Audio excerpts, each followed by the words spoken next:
Вони жили мирним життям. Більше 70 тисяч мешканців Ірпеня, переважно молоді сім'ї, заселяли новобудови, ростили юне покоління українців. З 24 лютого, після 2 місяців пекла, більше 300 здобули нове помешкання. Вони і тут будуть сусідами. Довго. І за подвиг будемо пам'ятати їх завжди. Адже саме мешканці Ірпеня, Бучі, Гостомеля живим щитом захистили Київ від ворожої орди. Звичайно, на десятки разів більше поховань, ніж до цього було, бо війна.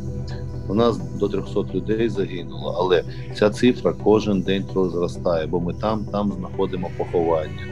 І ця цифра йшла, мабуть, на тисячі, якщо б ми не евакуювали місто. З 3 березня більшість містян почали евакуацію. Тривала вона близько тижня. Тоді ми побачили блискавичну злагодженість Збройних сил України, поліції і волонтерів. Але врятувати Ірпінь від людських жертв повністю не вдалося. Втрати як серед мирного населення, так і серед військових.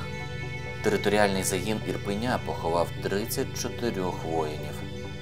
Вони здобули вічне життя у бою.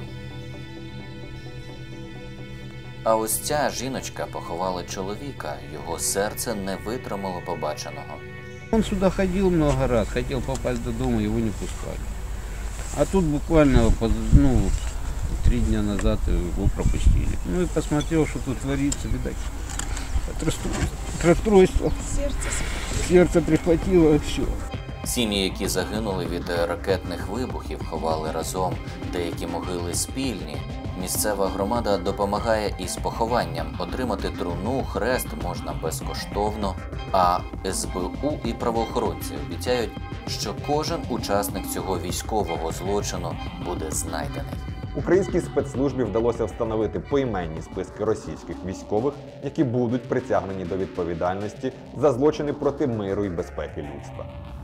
Саме ж місто поступово оговтується, на вулицях з'являються люди, працюють волонтери.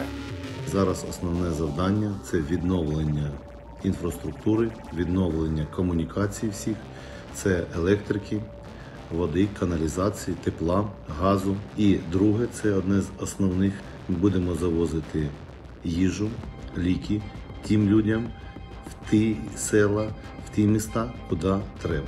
Але близько 2000 сімей лишились без житла.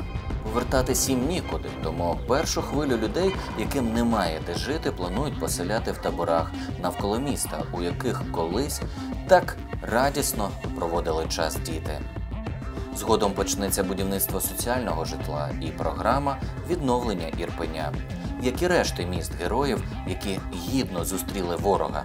Я підписав, знаєте, декілька дуже важливих указів про присвоєння почесної відзнаки місту Герой України ще 4 містам – Буча, Ірпінь, Охтирка, Миколаїв. Слава захисникам України! Слава Україні!